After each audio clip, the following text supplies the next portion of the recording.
മഹാന്മാരെ അനുസ്മരിക്കുന്നത് എന്തിനാണ്?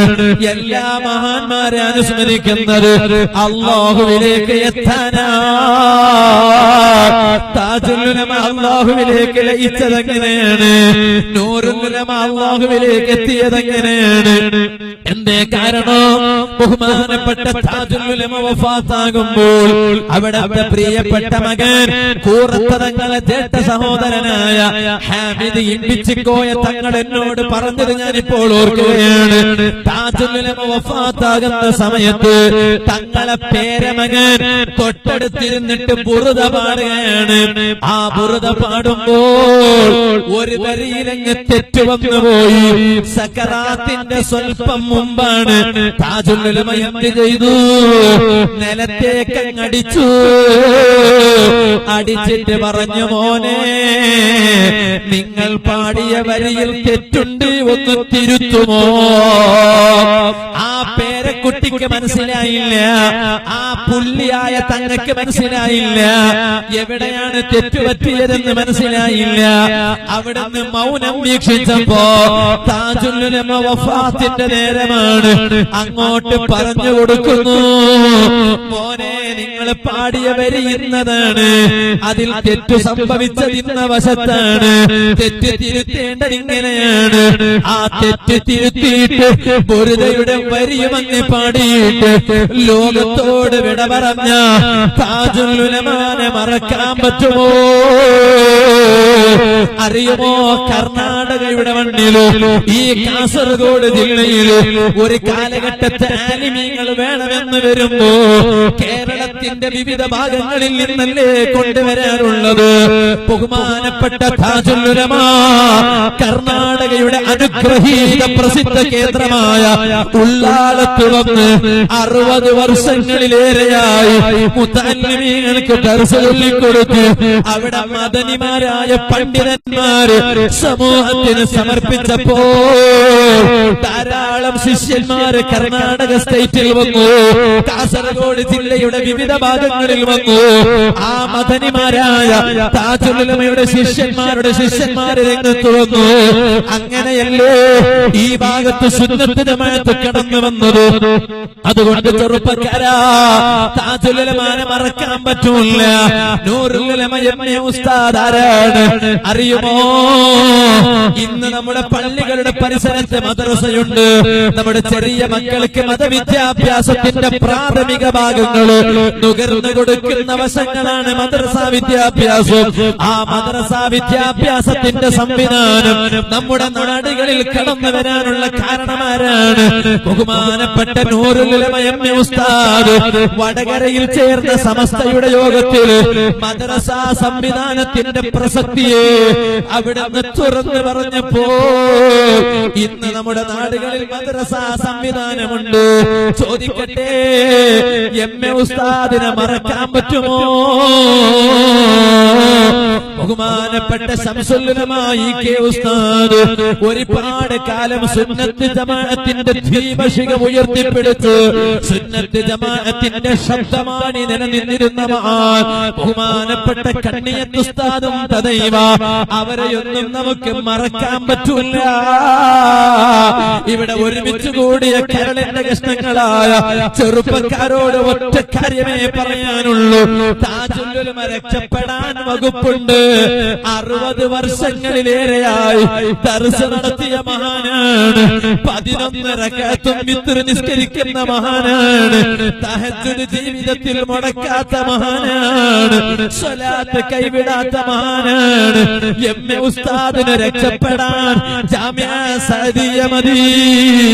ഇന്നും ജാമിഅ സഅദിയുടെ തിരുമുറ്റത്ത് കല്ലട്ര ഹാജിയുടെ പരിസരത്തായി കണ്ടില്ലേ എം എ ഉസ്താദ് അവിടുത്തെ അനുഗ്രഹീതമായ ജാമിഅ സഅദിയുടെ മുറ്റത്ത് വിശ്രമിക്കുന്നത് കാണുന്നില്ലേ? എത്ര പേരാണ് അവിടെ പോയി യാസീൻ ഓതി അദിയ ചെയ്യുന്നത്? നിങ്ങൾ ആലോചിക്കണം. എം എ ഉസ്താദിനെ രക്ഷപ്പെടാൻ അത് മതി. ശംസുൽ ഉലമാക്ക് രക്ഷപ്പെടാൻ അവിടുത്തെ പാണ്ഡിത്യവും ഇബാദത്തും മതി. കണ്ണിയത്ത് ഉസ്താദിനും അതുപോലെ, എല്ലാ മഹാന്മാരും അതുപോലെ. എന്നാൽ ചെറുപ്പക്കാരാ, നമുക്കെന്തുണ്ട്? സുൽത്താനുൽ ഉലമ ശൈഖുനാ ഉസ്താദ് അവர்கள் അല്ലാഹു അവിടുത്തെ കരങ്ങൾക്ക് ആഫിയത്ത് നൽകട്ടെ, ശക്തി പകർന്നു കൊടുക്കട്ടെ.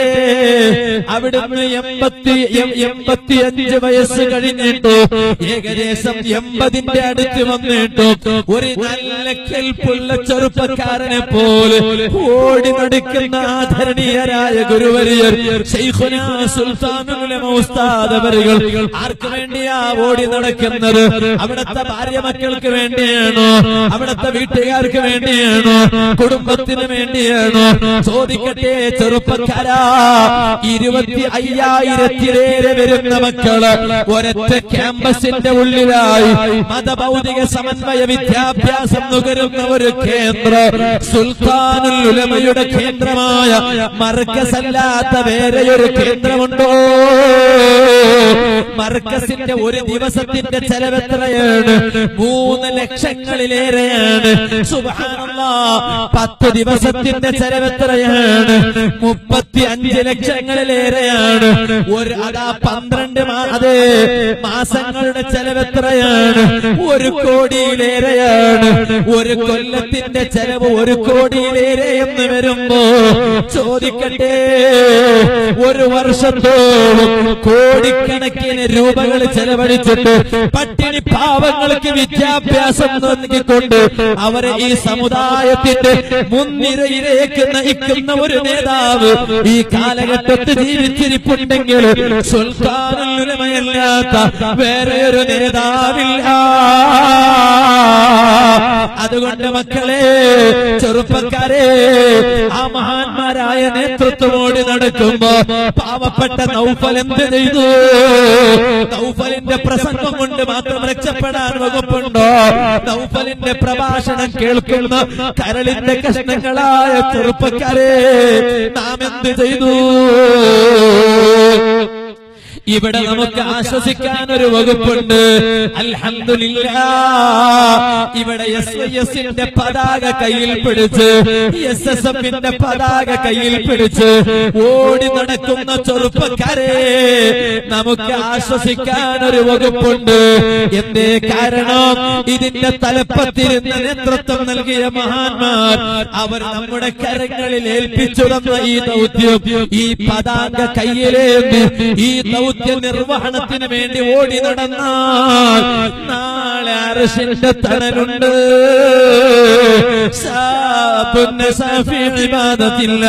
അള്ളാന്റെ ഇബാദത്തിലായി വളർന്നു വന്ന ചെറുപ്പക്കാരന് അർശിന്റെ തണലുണ്ട്. ഓർത്തുപോകുന്നു, ഈ അടുത്ത കേരളത്തിലെ നാദാപുരം എന്ന സ്ഥലത്ത് സാധുവായ ഞാൻ വാവിന് പോയപ്പോ അവിടെയുള്ള SSFന്റെ ചെറുപ്പക്കാർ, അബ്ബാസ് എന്ന പേരുള്ളൊരു ചെറുപ്പക്കാർ ഈ പരിപാടി ഓൺലൈനിലൂടെ വീക്ഷിക്കുന്നുണ്ടാകുന്ന ഞാൻ മനസ്സിലാക്കുന്നത്. എന്നെ കൂട്ടിക്കൊണ്ടുപോയി നോക്കുമ്പോ പരിസരത്ത് കണ്ണോത്ത് എന്നൊരു പള്ളിയുണ്ട്. ആ പള്ളിയുടെ പരിസരത്ത് നേരെ മുന്നിൽ ഒരു സാധാരണ ചെറുപ്പക്കാരന്റെ ഒരു ഖബറിന്റെ അടുത്ത് കൊണ്ടുപോയി ഞാൻ ആ ഖബറിന്റെ മീസാൻ കല്ല് നോക്കുമ്പോ ഓ ഖാലിദ് എന്ന ചെറുപ്പക്കാരന്റെ ഖബറാണ്. 1995 ലോകത്തോട് വിട പറഞ്ഞ ഓ ഖാലിദ് എന്ന ചെറുപ്പക്കാരൻ ഞാൻ എന്നെ അതാ കണക്കിട്ട് നോക്കുമ്പോ 22 വർഷം പിന്നിട്ടിരിക്കുന്നു.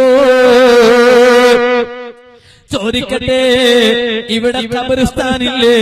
22 വർഷങ്ങൾ മരിച്ച് പിന്നിട്ട ഒരു ചെറുപ്പക്കാരനാണെങ്കിൽ ആ ചെറുപ്പക്കാരന്റെ ഖബർ സിയാറത്തിന് സാദാത്തുക്കൾ വരുന്നത് കാണാറുണ്ടോ? തങ്ങന്മാര് വരുന്നത് കാണാറുണ്ടോ? അലിമീങ്ങൾ വരുന്നത് കാണാറുണ്ടോ? സുബ്ഹാനല്ലാഹ്, ഒരു പൊതു ഖബറിസ്ഥാനിൽ ഒരു സാധാരണ ചെറുപ്പക്കാരന്റെ ഒരു ഖബറാണ് ഓ ഖാലിദ് എന്ന ചെറുപ്പക്കാരൻ. ആ ചെറുപ്പക്കാരൻ ഇന്നും ആ ചെറുപ്പക്കാരന്റെ ഖബറ് ലക്ഷ്യം വെച്ചുകൊണ്ട് മാത്രം സിയാറത്തിന് പോകുന്ന ഒരുപാട് തങ്ങന്മാരും പ്രവർത്തകരും ആലിമീങ്ങളുണ്ട്. എന്തേ കാരണമെന്നറിയോ? 30 വർഷങ്ങൾക്ക് മുമ്പ് 30 വയസ്സ് ആകുന്നതിന് മുമ്പ് ലോകത്തോട് യാത്ര പറഞ്ഞ ചെറുപ്പക്കാരനാണ് ഓ ഖാലിദ്. പക്ഷെ എന്നാലും അറിയുമോ, ഇന്നും ആ ചെറുപ്പക്കാരനെ ഓർക്കാനുള്ള കാരണം എന്താണ്? മഹാന്മാരായ സാദാത്തുക്കളുടെ പിന്നിലണിനിരന്ന്, ആലിമീങ്ങളെ പിന്നിലണിനിരന്ന് SSFന്റെ പതാക കയ്യിൽ പിടിച്ച് പ്രവർത്തിച്ച ചെറുപ്പക്കാരനാ. എന്നോട് അബ്ബാസ് പറഞ്ഞു, ഉസ്താദേ, ഓ ഖാലിദ് മരണപ്പെട്ടപ്പോൾ അന്ന് ഓ ഖാലിദിന്റെ ജനാസ കോഴിക്കോട് മെഡിക്കൽ കോളേജിൽ കുളിപ്പിച്ച് നേരെ മർക്കസിൽ കൊണ്ടുപോയി അവിടെ ജനാസ നിസ്കാരം നടന്നു. ആ നിസ്കാരം കഴിഞ്ഞതിന് ശേഷം നേരെ നാട്ടിലേക്ക് ചൊക്ലിയിലേക്ക് അതാ ജനാസ കൊണ്ടുവരികയാണ്. ആംബുലൻസിൽ മയ്യിത്ത് കൊണ്ടുവരുമ്പോ അതാ റോഡിന്റെ 2 ഭാഗത്തും 43ഓളം വരുന്ന മദ്രസയിലെ മക്കള്, അതുപോലെ ഉസ്താദുമാര്, ആ ഉസ്താദുമാരും മക്കളും റോഡിന്റെ 2 വശങ്ങളിൽ നിൽക്കുന്നു, തഹ്ലീൽ ചൊല്ലുന്നു, സ്വലാത്ത് ചൊല്ലുന്നു. ഓ ഖാലിദ് എന്ന ചെറുപ്പക്കാരന്റെ ജനാസയെ വരവേൽക്കുന്നു. എന്തൊരു ഭാഗ്യമാണ്! നിങ്ങളൊന്ന് ആലോചിച്ചു നോക്കണം. എന്തേ കാരണമെന്നറിയോ? ഓ ഖാലിദ് തങ്ങളല്ല, ഓ ഖാലിദ് വലിയ ആലിമല്ല, ഓ ഖാലിദ് വലിയ കോടീശ്വരനല്ല, ഓ ഖാലിദ് വലിയ പണക്കാരനല്ല. പക്ഷേ ഓ ഖാലിദിന്റെ കയ്യിൽ ഒരു സമ്പത്തുണ്ടായിരുന്നു. എന്താണെന്നറിയോ? SSF എന്ന സമ്പത്താണ് കേട്ടോ. കഴിഞ്ഞ